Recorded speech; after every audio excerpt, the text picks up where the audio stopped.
A hora certa de pedir ajuda é uma resposta bastante individual e isso depende muito das características tanto pessoais, individuais, quanto também das características sociais e familiares que cada indivíduo está inserido. De uma maneira geral, a hora de pedir ajuda é aquele momento em que nós acreditamos em que nós, sozinhos, não estamos mais conseguindo lidar com aquelas situações que antigamente nós lidaríamos de uma maneira tranquila. Quando a gente começa a ter algum tipo de problema no trabalho, problema nos relacionamentos, dificuldades de comunicação, dificuldades de uma convivência saudável que nós tínhamos anteriormente.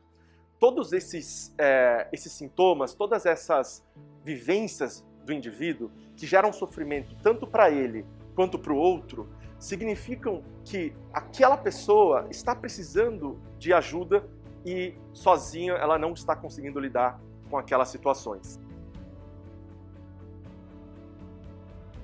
É importante ressaltar que a avaliação moral, com julgamentos e críticas sobre a pessoa com depressão, provoca mais sofrimento. Então é importante não compreender a depressão como falta de fé, falta de vontade ou até mesmo frescura. A rede de apoio é fundamental no tratamento da depressão.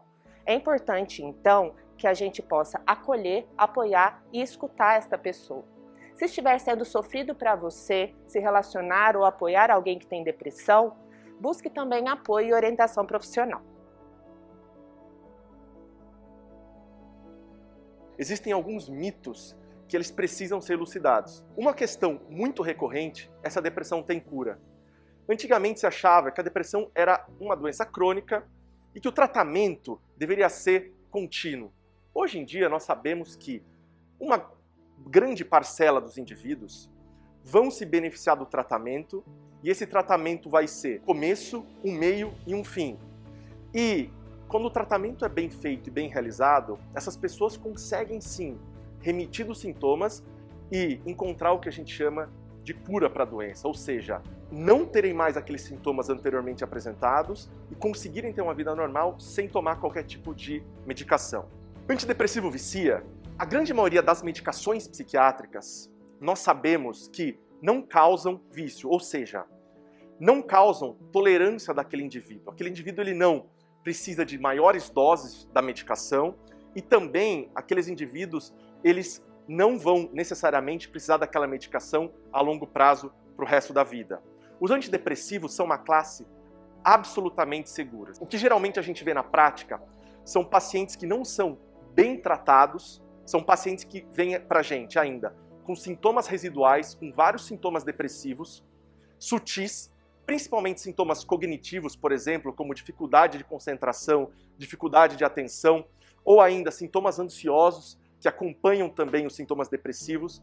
E essas pessoas, por não terem remitido completamente dos sintomas, elas precisam da medicação por muito mais tempo. E quando a gente tenta retirar essa medicação, obviamente, os sintomas reaparecem. Uma outra dúvida comum que chega até nós nos consultórios é se todos os antidepressivos vão causar algum efeito colateral grave, importante a longo prazo. Se você está tomando uma medicação antidepressiva e o efeito colateral é tão grande ou até maior do que os sintomas depressivos previamente apresentados, significa que o tratamento não está sendo realizado da maneira correta. O objetivo de todo tratamento com antidepressivo é minimizar esses efeitos colaterais. Em algumas vezes nós vamos precisar diminuir a dose, em outras vezes nós vamos precisar trocar de medicação antidepressiva para que você consiga encontrar o maior benefício possível da medicação, mas também com o maior conforto possível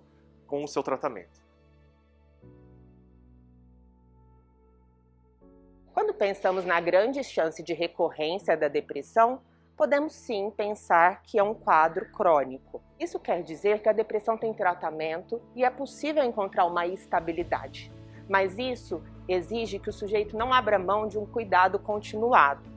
Então que ele conheça os seus modos de sofrimento e reconheça o que facilita e prejudica o seu cuidado da depressão em tratamento ou até mesmo após a alta. Isso favorece que, mesmo depois de uma alta, mesmo com tratamento finalizado, o paciente, a pessoa com depressão, possa buscar ajuda, apoio, evitando situações de crise.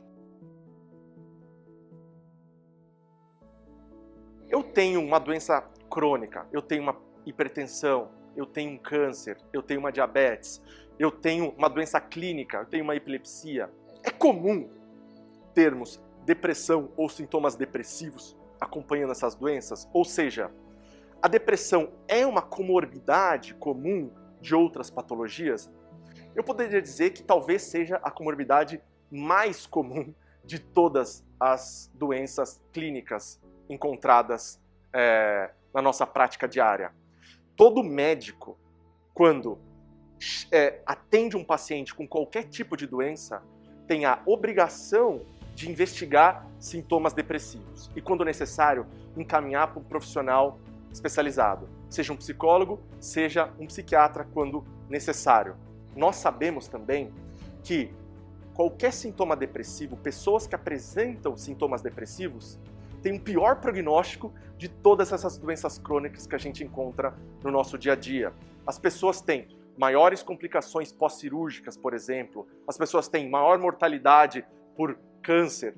Então, quando a gente olha para o indivíduo de uma maneira integral, quando nós não olhamos somente para o corpo, mas também olhar para a mente daquele indivíduo, quando a gente também olha, como eu costumo brincar, para a alma daquela pessoa, para o sentimento daquela pessoa, para a vivência subjetiva daquela pessoa, muito provavelmente a gente vai encontrar muito mais do que só uma pressão alta, a gente vai encontrar muito mais do que só uma diabetes, a gente vai encontrar muito mais do que só um câncer, a gente vai encontrar um sofrimento. E algumas vezes esse sofrimento é tão profundo a ponto de caracterizar um transtorno depressivo.